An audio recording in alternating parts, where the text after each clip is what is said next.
Hey, check this out. Yeah, Amazon.co.jp. That's Amazon Japan. Well, I know what this is, but let's do an unboxing anyway. Yeah, I was just cutting some of the tape here, and then I realized, oh, open. I still have to cut some of the tape, right? Not awkward at all, yeah.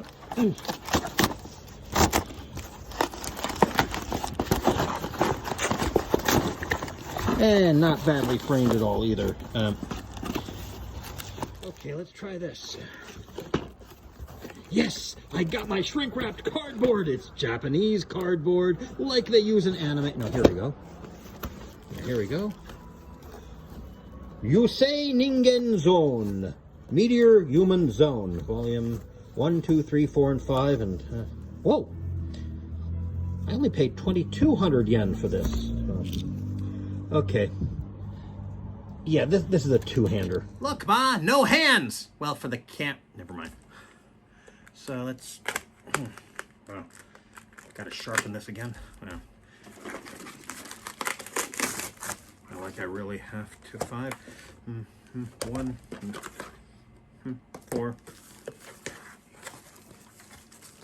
Oh, gee, 5, 4, 3, 2, 1. No Thunderbirds reference? I'm slipping here. Okay. But yeah, let's do a quick look here. So, yeah, Zone Fighter was a tokusatsu, special effects, or in this case, maybe rubber monster TV series produced by Toho. And if you're any sort of Godzilla fan, you should already be familiar with that name. It was aired between Godzilla vs. Gigan and Godzilla vs. Megalon.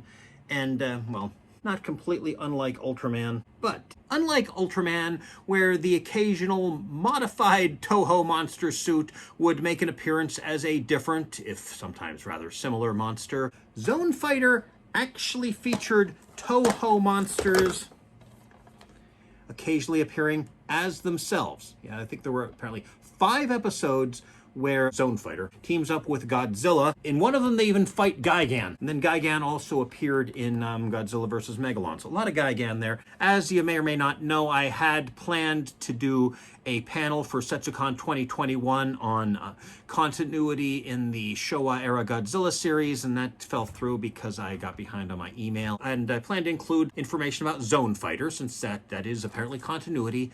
Now I think I will do a separate panel about Zone Fighter and just lightly touch on it in the Godzilla panel, which I am still also planning on doing. So, let's see. Oh! This does have this has an interview, so these do have some extras on them. Okay, I guess the orange band means extras, basically. So I have the feeling had I been able to get the box set, it might have had more extras, but the box set would have cost at least twice as much. So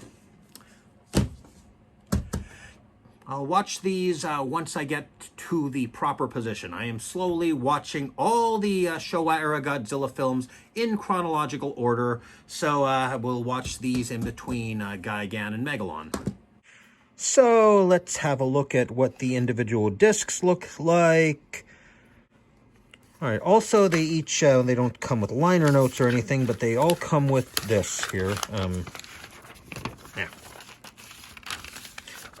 Just an advertisement, but still pretty neat. So it's all of the Godzilla movies up until the 2014 American one here. So, yes, including the, yeah, you know the one we mean, the 97 one. Can you see it there? Interesting that it's not really, these are in separate place here. And also, well, lots of Toho movies. You might recognize a few of them here. Mothra, Rodan, several things that don't necessarily have giant monsters as well. Ooh, I kind of want this one. Eiji Tsuburaya's Toy Box.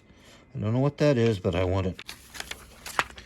And over here, well, let's see here. We've got Kure Kure Takora. Tako, of course, means octopus, so I think it's about a friendly octopus monster, I guess.